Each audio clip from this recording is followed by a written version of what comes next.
آن لها تعود أركان الوجود آن لها تعود أركان الوجود آن لها تعود أركان الوجود الآن آن لها تعود وتهز أركان الوجود الآن آن لها تعود وتهز أركان الوجود الآن آن لها تعود وتهز أركان الوجود سيخطها. Okay, Bismillah ar-Rahman ar-Rahim, and welcome to the Day's Events episode 2 of season 2, and we're broadcasting live, or not live but Memorex anyway, but we are broadcasting from Afghanistan. Hold on a minute, what's going on here? The skies are clear. Here is your tea. No drones. No drones. You sure? Masha, don't speak to the Mujahideen like that. Okay, You might end up putting an AK-47 out on you. You know what I mean? Anyhow, welcome to the Day's Event, Season 2, Episode 2. We're going to discuss a number of issues. Obviously, our special guest here with me, well, my regular guest is my boxer and tea maker, in fact, as well. Abdul, Haqq, multitasking, Allah. Multitasking world heavyweight champion of the world. And also you got from Mimbar Ansar, brother Abu Nusayba. Assalamu alaikum wa rahmatullahi wa barakatuhu. Now, we're going to discuss a lot of issues today. Yep, mashallah. There you go. See, this is Mujahideen tea. This is. We're going to discuss a number of issues. Yeah, I'll have that in a bit, inshallah. We're going to discuss a lot of issues today, beginning with Palestine. I've got a number of questions here, gentlemen, which have been sent in by some of our viewers and from various parts of the world. Now, Palestine, before we go into exactly what's been happening in regards to the Israelis and the bombing and the killing, the first question has been sent in from a young brother named Imran from Stoke. He's got a kunya. He calls himself Fulan ibn Fulan.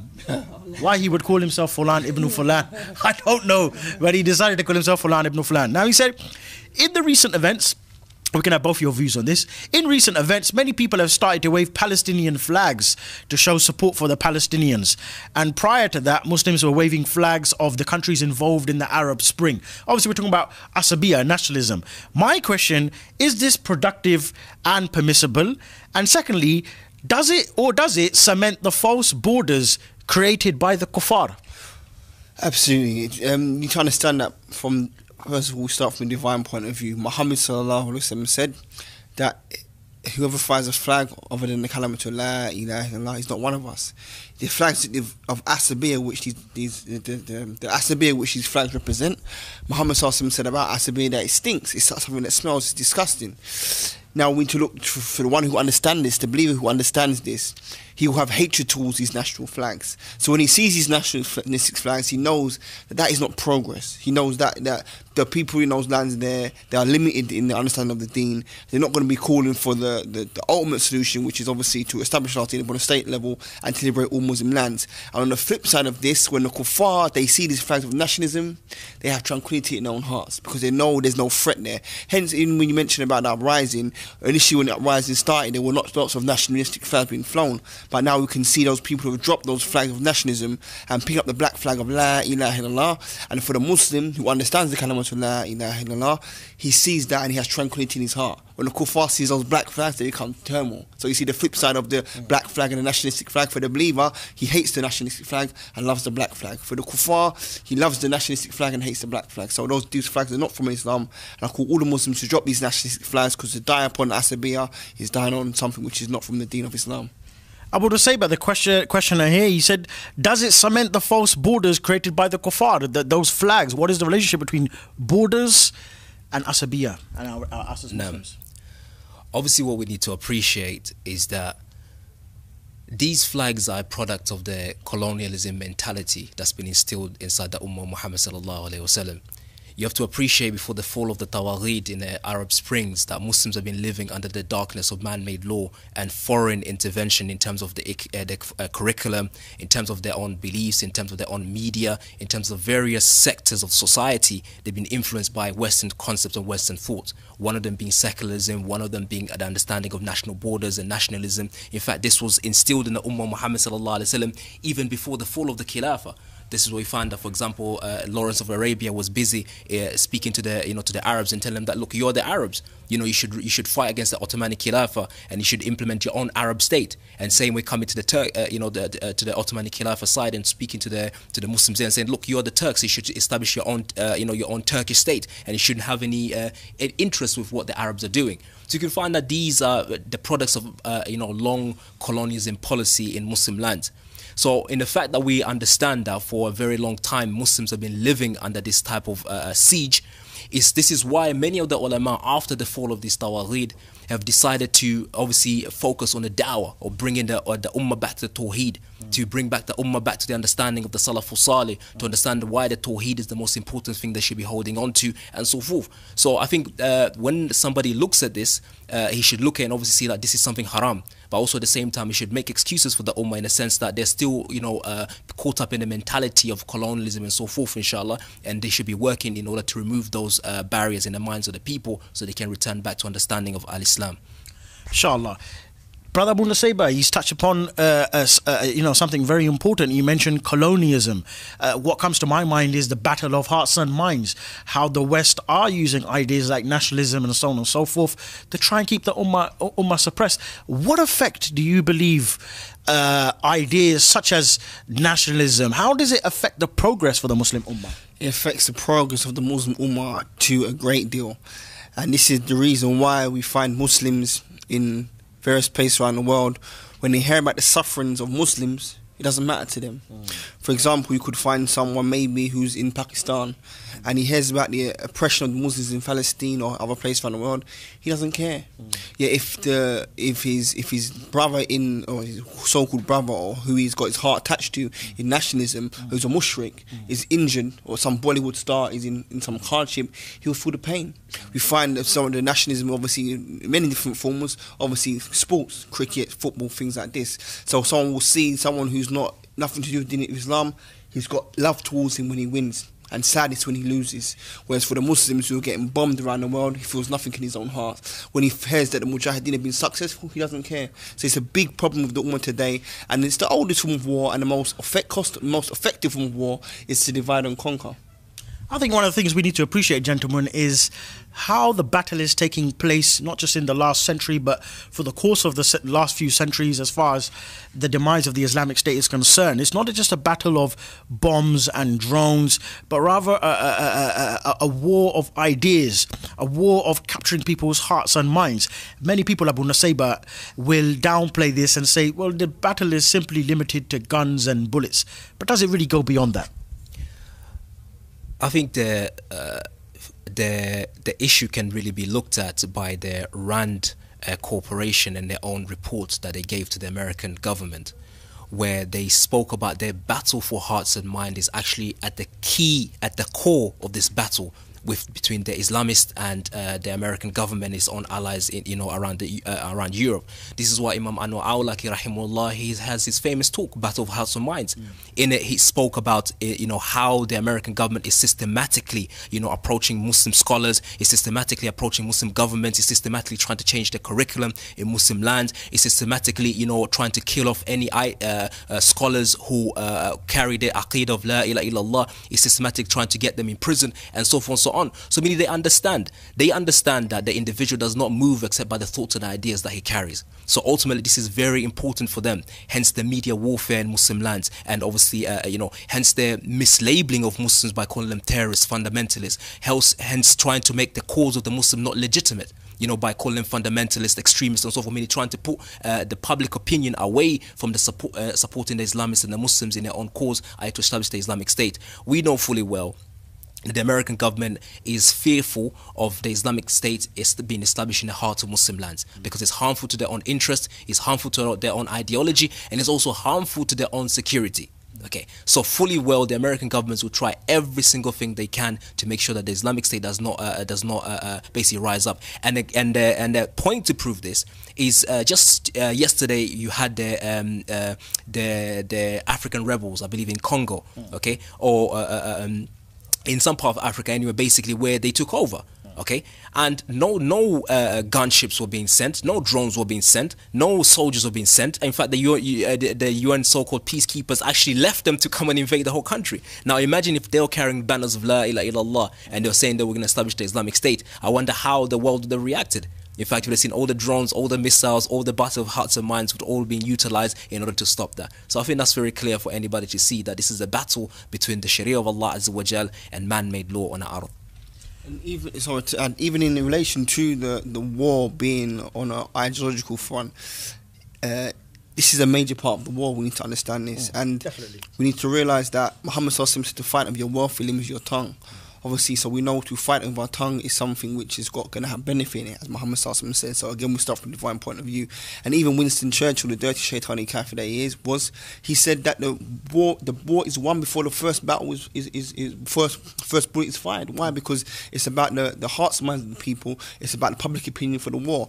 Now let's look to people in our recent history who were mouthpieces. People who were speaking out for the Mujahideen and the cause of Islam. And the likes of who? Anwar al-Awlaki. The likes of who? Sheikh Osama bin Laden. Now let's look to it in reality. Although Sheikh Osama bin Laden spent over 20 years in the jihad, and I'll be pleased with him, he himself had disabilities. He also had an illness. So that makes us know that he would not have been the most efficient mujahid. Meaning what? There are and there were and still are mujahids out there who were more efficient than him, who will kill more kuffar than he would have killed by his own hands. But why is it we know about Sheikh Osama bin Laden? Why is it they put a killer capture hit on Sheikh Osama bin Laden's head and Anwar al-Awlaki's head? Because these people were da'is, these people were the mouthpiece for the ummah, the mouthpiece for the mujahideen. And what does the mouthpiece do? The mouthpiece, mujahid, he can kill maybe 1,000 kuffar.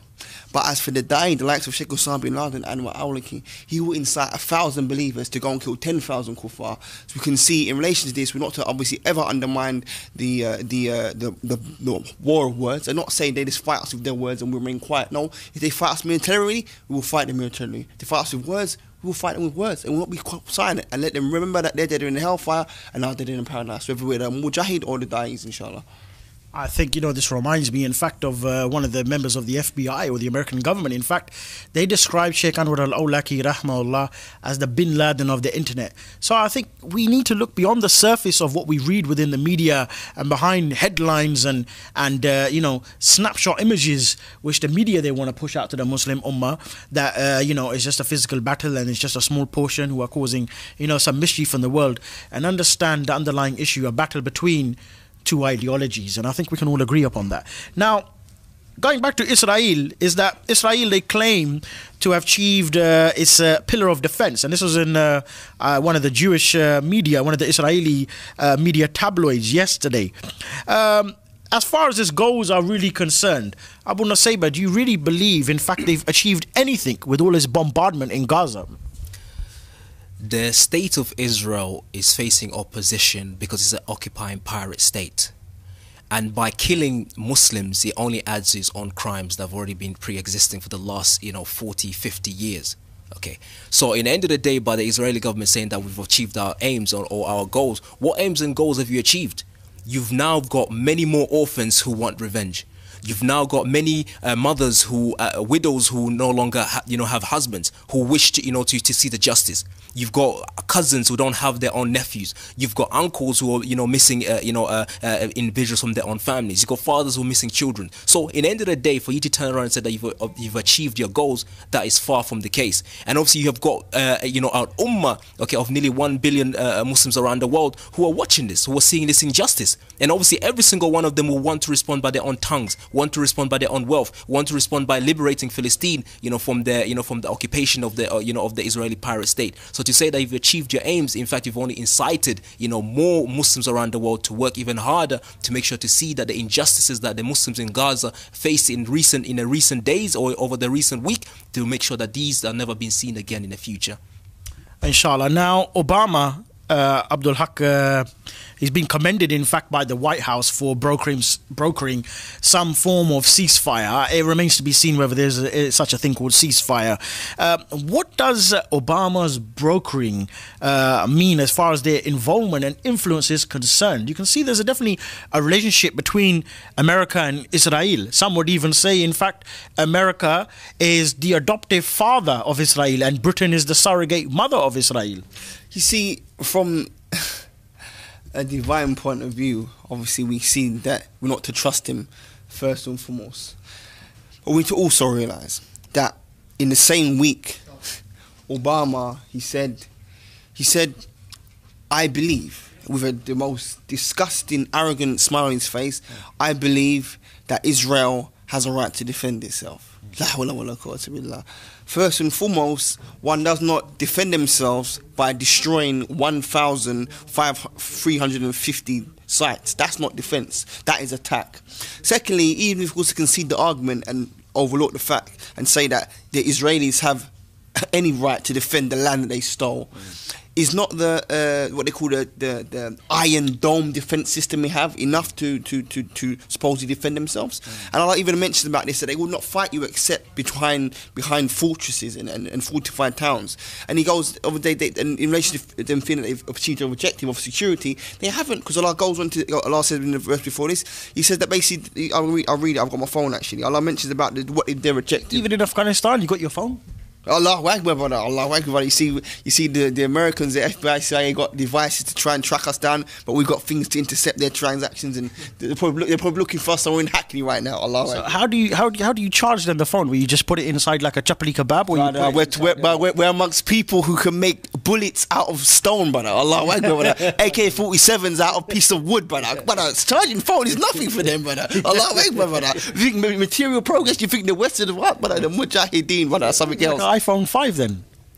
Allahu Akbar, you see, brother. Allahu Akbar, Mashallah. Alhamdulillah. But obviously, Look at this. with How divine verses on it too. Allah Akbar. divine verses. For the sake of Allah. So Allah, he says they thought that their fortresses would defend them from Allah, but the wrath of Allah will come to them from quarters which they had not expected. Allah Akbar. So with their iron dome. That looks like an aeroplane. What you're trying to do there? With your hand. Is that drone up there? No, I'm symbolising their own dome defence system. They think they're safe, but Allah says they're not safe. Allah says that Allah will cast terror into their own hearts, and He will destroy their dwellings by their own hands and by the hands of the believers. Allahu Akbar. So you see from this, Is that why they go back with no legs? they go back with no legs, Well, and usually one leg anyway. one arm, subhanallah, one eye, subhanallah. One leg, one. Yeah. And some Not a bad meaning. antidepressant tablets and who knows what else. But anyway, so we find in relation to trusting Obama, in the same week he said this, and then after the statement of think Israel's got the right to defend themselves, he then went on to say, and I urge the Palestinians to stop firing bombs. SubhanAllah, in a conflict where I'm not sure how many Palestinians died. So many is it? I mean, I wouldn't bank on any number. Yeah, to exactly be honest. what numbers they give us. But 3 Israelis died in this. 3 Israelis died, and the amount of bombs which were fired by the Palestinians, the amount were thrown by the Israelis, doesn't even compare. So any peace so-called treaty which Obama's coming with is worth nothing. And as Muslims, we don't accept this. You know, we don't accept their peace treaty because they're not going to hold to it anyway. They didn't hold to it at the time of Muhammad Sallallahu Alaihi Wasallam. They haven't held it to date, any day in history. So their peace treaty doesn't mean nothing to us. That in fact leads me on to our next question, in fact, which one of our viewers he sent in. I want to say, but what is the Islamic verdict then on the recent ceasefire between Hamas and Israel? As Muslims, do we accept such a ceasefire which is drafted by the Tawahid on behalf of the Muslims? Firstly, what needs to be appreciated is that many of those ulama who, for myself personally, I trust for my own deen, have yet to speak about the concept of the peace treaty that's happened recently. Okay. So from my own personal perspective, I don't want to go ahead of myself and obviously discuss what they haven't discussed. That's one aspect. But the other thing that really needs to be appreciated is, inshallah, if this so-called peace treaty has happened, and even if it's the same case of, for example, the government of Morsi, we disagree with this government because the way they came into power was a democratic means and so forth. But however, we're hopeful that the benefits will be for the Ummah will be able to what? To carry the da'wah to the deen of Allah Azza wa Jal, make changes, prepare themselves for the future, etc., etc., etc. So the same way that we see the situation now inside Gaza, even though we disagree with the concept of some Tawahid coming and telling us when we should stop and when we should go and so forth and so on, it's hopeful, inshallah, that the Ummah that will be able to rebuild their own houses, will be able to give medical aid to those who've been injured and so forth and so on. And at the same time as well, for the Mujahideen, they'll be able to prepare themselves to liberate the land of Palestine, inshallah, for the future. So this is as much as I can really say about it, because many of the ulama who are trust of my own deen have not spoken about the issue just yet. So I'm waiting for their statements first, inshallah, before I speak about it, bi'idhnillah ta'ala. And this is in fact the Islamic viewpoint, to refer to Ahl Ilm. However, one matter, and perhaps you could possibly answer, many people are talking about Hamas, and even people talk about Hezbollah quite often. Hamas, do we even Islamically, considering the method they use to come into power, like the Egyptian present government, are they a legitimate Mujahideen group? And if they are, then surely they should be supported. No. Sheikh Abu Muhammad al-Maqdisi, Faqrullah Asra, he spoke about Hamas in quite detail. And he was very clear that the method in which they came into power was illegitimate, was not from the Sharia. Okay? And he was very clear that there's a distinction between Hamas as a political entity and Hamas as a Mujahideen entity, i.e. those who are in the, Izzuddin Qassam brigades and so forth. But Sheikh Muhammad al-Maqdisi, his own basic analysis in his own advice to the Ummah is, even though Hamas cannot really be considered as a legitimate representative of the Muslims inside Gaza and Palestine, is for the Mujahideen and for the Muslims inside Palestine not to try to open up any fights with them at this current stage, rather to concentrate on liberating the land of Palestine, inshallah, and obviously try to concentrate on spreading the da'wah of Tawheed in that particular area to strengthen the Muslims, inshallah, before they go forward. And that was the fatwa of Sheikh Muhammad al-Maqdisi, which is available on his website, inshallah. Inshallah, in fact, not just with regards to Palestine, in fact, he's encouraged this, Sheikh Abu Muhammad al-Maqdisi, with Jordan, how important and how stressed it is the da'wah to Tawheed. When we talk about the da'wah to Tawheed, we talk about the da'wah to rejecting the Tawheed, believing in Allah, understanding our relationship with the Tawheed. Without that, we can't find any form of victory. Now, we found, Abdul Haqq, a lot of support for Palestine from the Muslim Ummah, and by support I mean outrage. People are shocked, people are overwhelmed.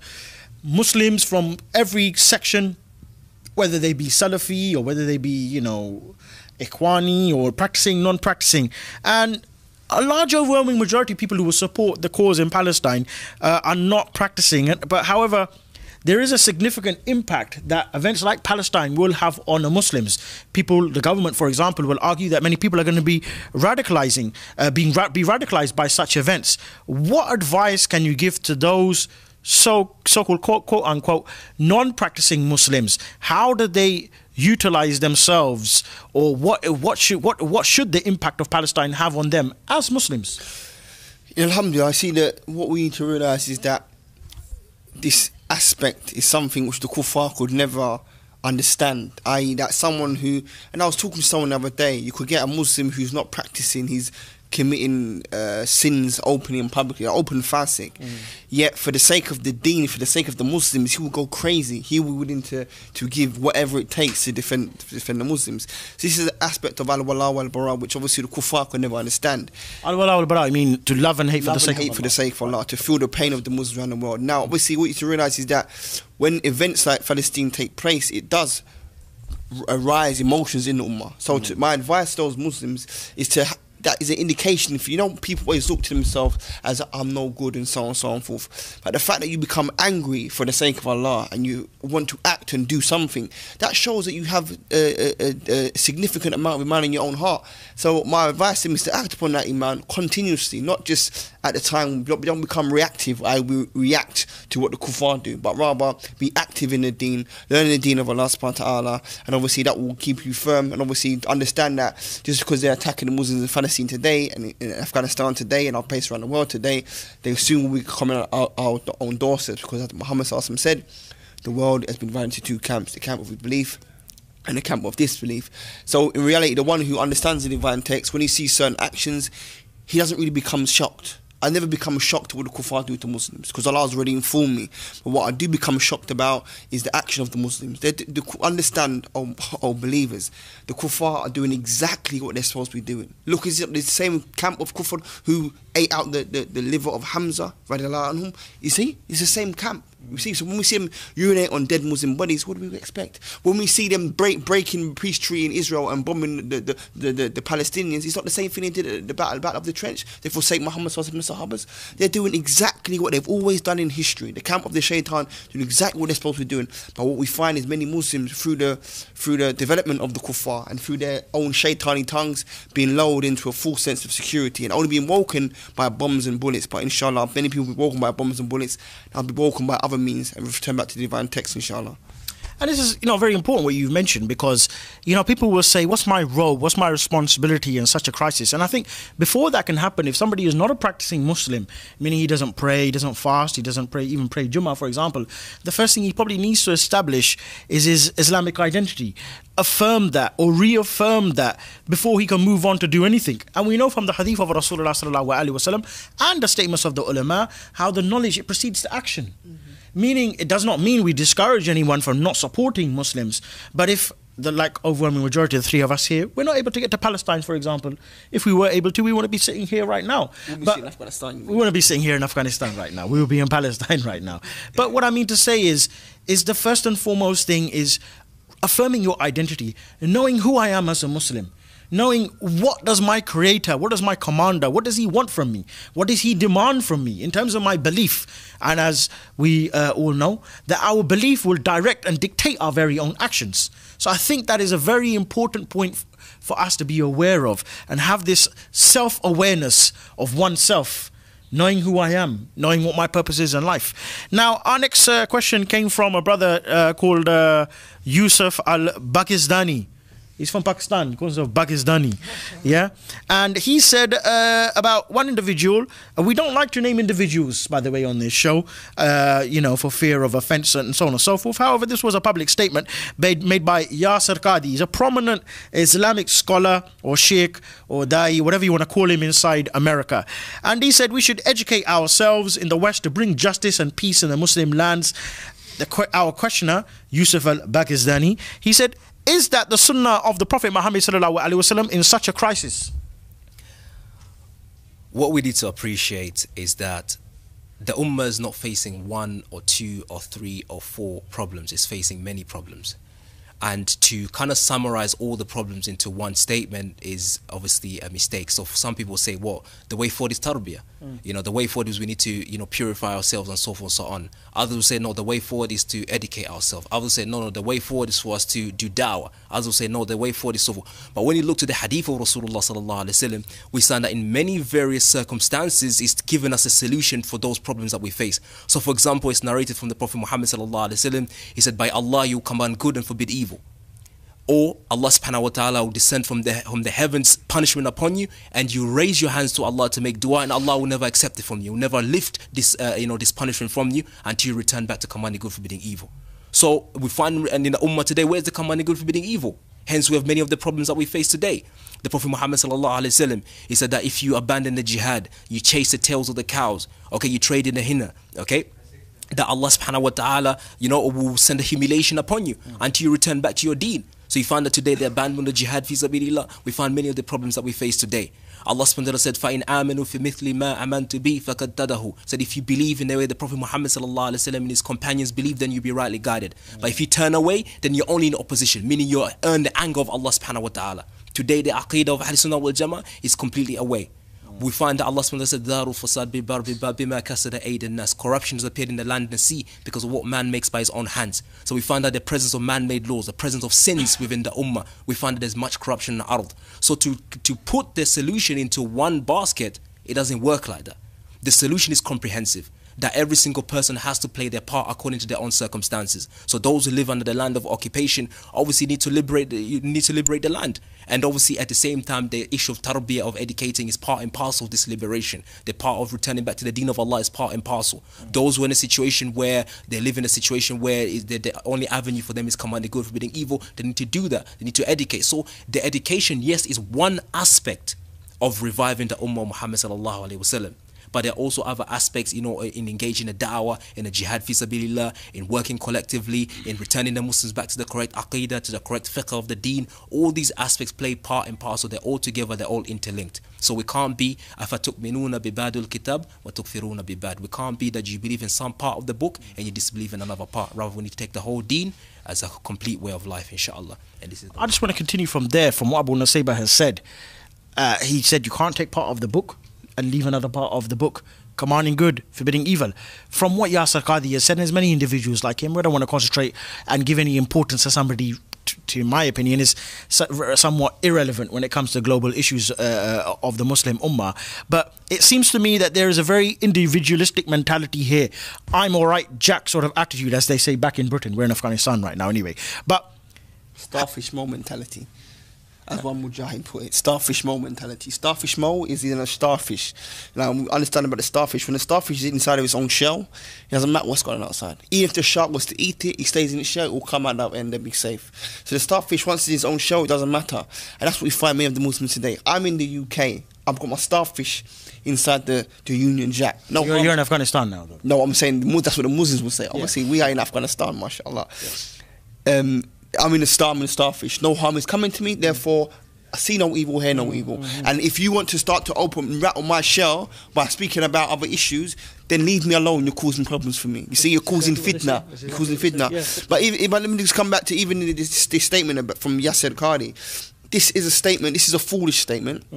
Completely devoid from the divine text, because he doesn't say education as Islamic education, but he's talking about education of the West, education based on kufr, education based upon leaving legislation unto man, give it education based upon what? Allowing interest-based transaction, gambling, fornication. So how is it possible that Muslims who have got the book of Allah subhanahu wa ta'ala, where Allah says, this day I've given people my favor upon you and chosen Islam as your way of life, how is it possible that someone can say the way for the Muslims to go forward is to go to the kuffar who don't have to clean their own backside when they go to the toilet to learn about how to develop their own Muslim lands? Let's go to the divine text. Did Muhammad SAW say when he was in Mecca or even in Medina, send the Sahabas to go and learn from the Romans and the Persians? No. They go to the divine text. So anything other than from the divine text is going to be complete foolishness. And it is, as I say, it's a complete foolishness. But what we find, many people, because some people maybe been propped up and prominent in society, will say he said so, so it must be truth.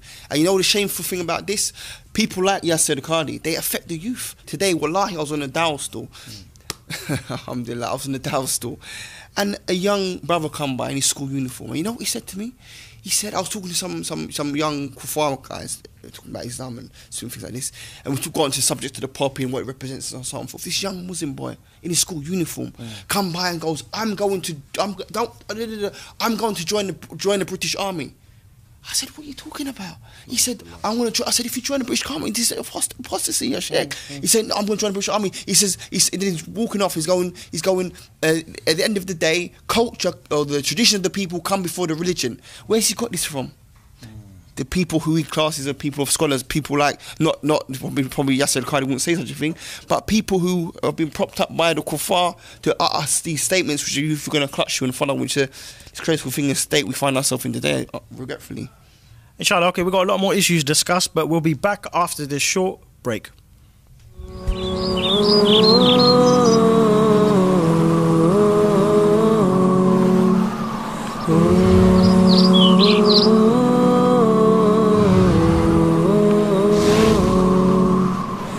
After our break, we'll be discussed quite a significant amount with regards to Palestine. I'm going to move on to Syria. Syria seems to be forgotten now, during this crisis. Obviously, it's not an issue that's going away.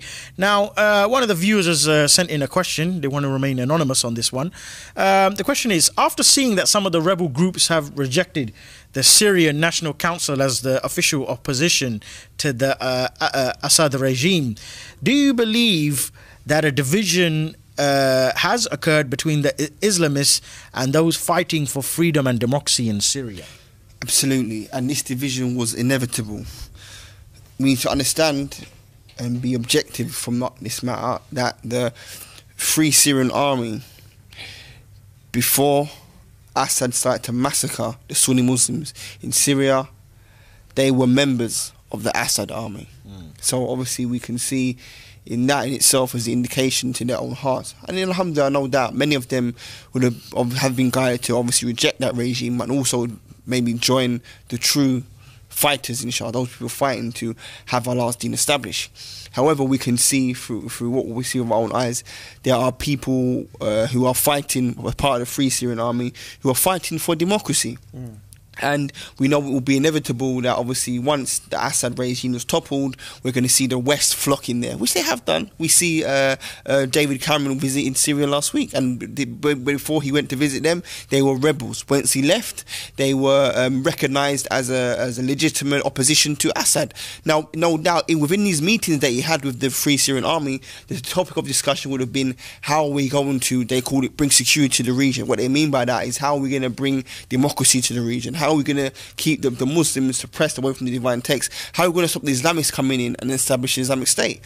So lo and behold, what we see now is that inevitable break-off has now taken place, and what will take place now is obviously they'll call it the legitimate government, and obviously what they call the class as terrorists. The same thing they've done in many places around the world. I think what we need to say is Allahu Akbar. In fact, you know, Syria has been under a crisis for how long now? About 2 years now. We're talking about systematic abuse, murder, rape. I don't even want to use the word ethnic cleansing. It's a term used by the West. Throughout all of this turmoil, the greatest news, Allahu Akbar, came about this week where Muslims fighting there have declared an Islamic State of some sort or another. I don't want to undermine any of your intelligence. I want both of your views on this, gentlemen. How do you believe that the US and the UN will react to such a declaration of an Islamic State? Firstly, inshallah, obviously Syria hasn't been living under a crisis for 2 years, been living in a crisis for a very long time. You know, we know of the Hammer massacres under Bashar Assad's father, you know, Hafiz Assad, you know, and many of the tortures and crimes that have been committed over the last, you know, decades. So that's one aspect. The second issue is Allah subhanahu wa ta'ala told us, وَلَن تَرْضَى عَنْكَ الْيَهُودَ وَالنَّصَارَى حَتَّى تَتَّبِعَ مِلَّتَهُمْ, that the Jews and the Christians will never be pleased with you until you follow their own deen. So we know the reaction from the divine text, you know, from Allah subhanahu wa ta'ala, how they will be dealing with it, i.e. they will try to make sure that this, you know, rise of an Islamic State, you know, will basically be halted. Okay, we've seen the same case, you know, with any other place around the world. For example, in Mali now, where Muslims came in and they wanted to implement, for example, the Sharia there, and Muslims wanted to remove, you know, all the symbols of shirk all around. We found that the West called for the surrounding nations to wage war against them, and now they're in the final stages of trying to prepare a war to go and invade basically Mali, just because the Sharia of Allah Azza wa Jal is being implemented. So we shouldn't be surprised basically how the West reacts in regards to this, you know, to the Islamic State. And another issue as well you'd find is that maybe they'll turn a blind eye to the crimes of Bashar Assad against the Muslims who implemented the Islamic State. So you may find the focus of the media attention to be taken away. You find that, for example, that all the crimes that have been committed against the Muslims there, the bombardment, the airstrikes, that the one we had today, will probably be undermined and underreported and not be shown to the people, because they don't want any sympathy for those Muslims who want to fight and try to establish the deen of Allah Azza wa Jal. And another thing that you need to understand is that the US and the West are not stupid.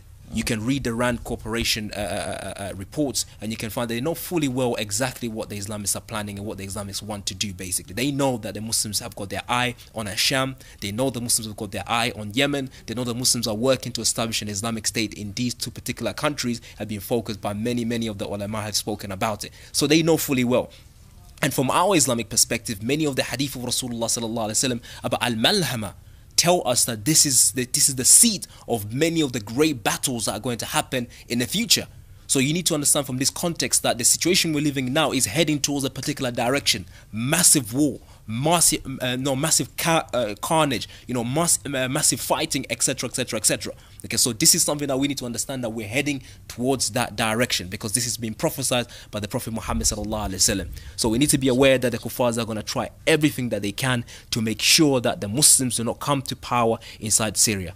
One, because of their own interest in the area. Two, to protect the state of Israel. Three, to make sure that the threats that are in the area, for example, obviously Iran, Okay, the liberation of Palestine. These are issues that the American government is particularly concerned about and has to basically be on a watch to make sure they can thwart any plans to bring Islamists to power. Abdul Haqq, Obama, you think he's losing sleep right now over this? Obama's losing sleep over a lot of things. Allahu Akbar. We need to realise that America, as big as and as proud as they wish for the world for them to appear to be, they are in real turmoil. There are so many, even in their own lands, so many homeless people, so many poverty-stricken people. Now, it doesn't matter whether it's Obama or Mick Cheney or whoever else is in power, they've got a massive weight on their own head. They waste their resources in places like Iraq and Afghanistan. They've got no fruits from those wars, and now they're sitting there with their resources being bled dry.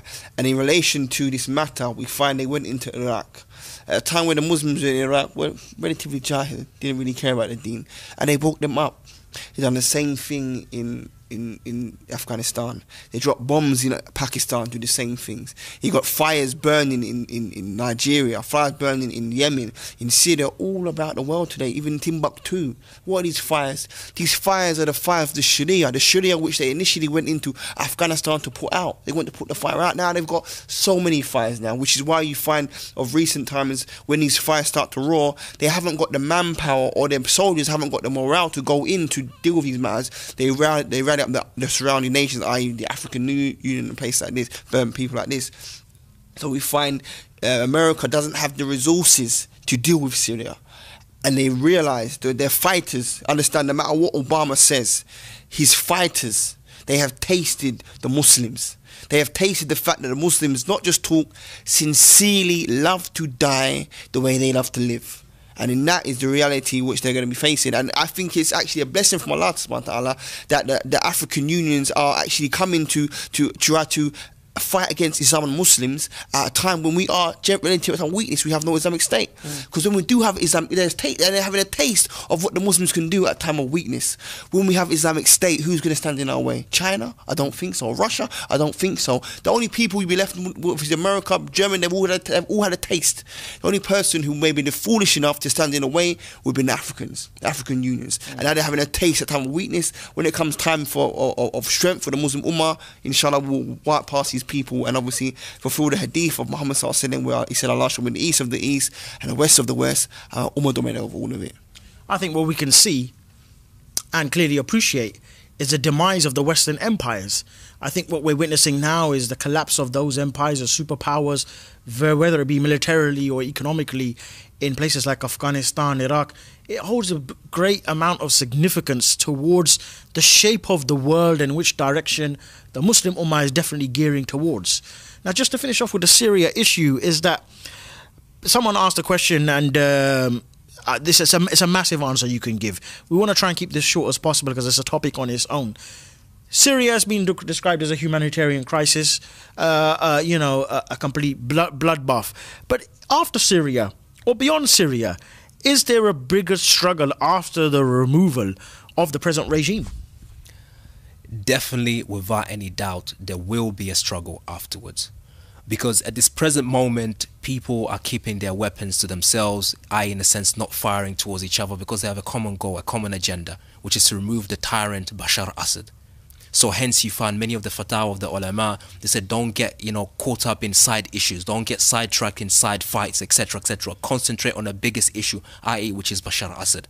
But there's no doubt that those who have aligned themselves to the West, those who are receiving military aid and financial aid from the West, will no doubt turn their guns and turn their political and security abilities towards those Islamists who want to implement the Islamic State once Bashar Assad falls. Because it will be a fight now to who can reach power first and who can implement the deen of Allah Azza wa Jal, or who can implement man-made law first. So there's no doubt that there's a battle coming, and obviously we'll see that develop over time as time goes by in that sham. Okay, now moving swiftly on now. We are 4 years, I believe, after the Mumbai attacks. It's a massive terrorist campaign waged for maybe a day or two. I can't really remember. It's quite a few years ago anyway. one of the Mumbai attackers, his name was Ajmal Kasab. He was one of the last remaining fighters who was captured by the Indian government. Without any proof of his involvement in India attacks, he is being the first person to receive capital punishment since this particular attack, since 2006. Now, what I would like to ask you, just very quickly, because we're running out of time now, is does this remind us of the role India is still playing in the war in Islam, considering events such as Gujarat? Meaning, is there a deeper animosity which the Indian Mushrikeen Hindu government bears any hostility towards maybe the Muslims? Absolutely, of course. And it comes back to the hadith of Muhammad sallallahu alaihi wasallam, where he said the world is divided into two camps: the camp of Iman and the camp of Kufr. Now you look to the one who obviously worships the cow. Is that what the Hindus worship? They worship the cow. Cows, rats, it's number of Rats, things. whatever. And the Muslims eat the cow. So obviously they're not You like cow? MashaAllah, I love cow. I love beef. MashaAllah. Allahu Akbar. Yeah, look, a lot of that in Afghanistan. No, we're here. Alhamdulillah, MashaAllah. We're actually in an Afghan restaurant, just in case anyone. Diplomatically, we're in Afghanistan. Yeah, you know, spiritually we're there. Allah, hearts and minds. Hearts and minds without the spirit to be separated. Yeah, Allah. Okay. Just so we clear that one up in case. You know? Yeah. In case the MI5 come looking for us. Yeah. But anyway, yeah. So we need to realize that, you know, people look to 9/11 not to condemn or condone, and they think that Muslims just one day got up and said, "What are we going to do today? I don't know. Let's just hijack a plane and fly into the Twin Towers." No, we got to look to what took place before 9/11 about the occupation of Muslim lands, the Americans supporting the pirate state of Israel, which they still do today. Again, not to condemn or condone.